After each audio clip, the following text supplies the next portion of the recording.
জবাব দিয়ে নিয়ে ছেড়ে দিয়েছি বলে ওরা সাহস পেয়ে যাচ্ছে। জনগণের ট্যাক্সের টাকায় মাইনে পাচ্ছে এসপিওসিরা, অ্যাডিশনাল এসপিরা, আর জনগণকে প্রোটেকশন দিতে পারছে না। এই ধরনের নির্লজ্জ বিহায়াগুলোকে চাকরি থেকে ছেড়ে দেওয়া দরকার। তাই আজকে জবাব চাইতে আমরা যাব, অনেক হয়েছে, বন্ধ করতে হবে। একের পর এক ঘটনা ঘটে যাচ্ছে। কখন আমরা দেখছি দুর্গাপুরে গোরক্ষক বাহিনীদের তাণ্ডব, তো কখনো দেখছি বারাইপুরে গরিব টোটোওয়ালার উপরে প্রাণঘাতী হামলা।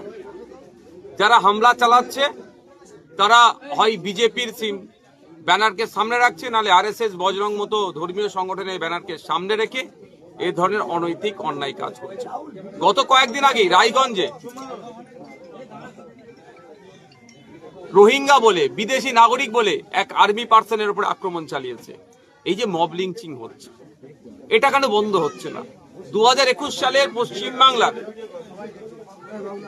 সংখ্যাগরিষ্ঠ মানুষ, মুসলিম সম্প্রদায়ের সিংহভাগ মানুষ যাতে না গুজরাটের মতো হয়, যাতে না অসমের মতো হয়, যাতে না উত্তরপ্রদেশের মতো দুরবস্থা হয়, সে কথা মাথায় রেখে তৃণমূল কংগ্রেসকে ভোট দিয়ে ক্ষমতায় বসিয়েছে।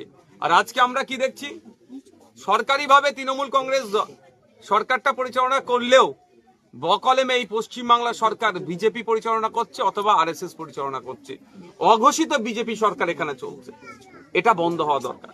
আজকে আমরা বিভিন্ন রাজনৈতিক দলের কর্মীরা ছুটে এসেছি যে এই যেটা ঘটনা ঘটেছে, এই ঘটনা না আগামী দিনে ঘটে। এটা সম্প্রীতিকে যেভাবে নষ্ট করছে, সাথে সাথে নাগরিক অধিকারকে হনন করছে। এই আতঙ্কের পরিবেশ তৈরি করা বন্ধ করতে হবে। এই আতঙ্কের পরিবেশ তৈরি করার সহায়তা দিচ্ছে, সহযোগিতা করছে বর্তমান শাসক দল। তো এটা বন্ধ করার জন্য আজকে আমরা এসেছি। আজকে আমরা এখানে পরিবারের সাথে কথা বলবো, মূল ঘটনাটা জানবো। কারণ আপনারা জানেন এই বিষয়বস্তু আমরা যতটা শুনেছি মিডিয়ার মাধ্যমে, ওভার ফোনে, পরিবারের সাথে কথা বলবো। শোনার পরে আমরা এই দল আমরা গিয়ে এসপি সাহেবের সাথে কথা বলবো।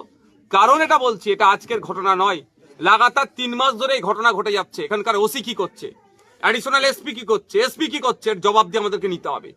জবাব দিয়ে নিয়ে ছেড়ে দিয়েছি বলে ওরা সাহস পেয়ে যাচ্ছে। জনগণের ট্যাক্সের টাকায় মাইনে পাচ্ছে এসপিওসিরা, অ্যাডিশনাল এসপিরা, আর জনগণকে প্রোটেকশন দিতে পারছে না।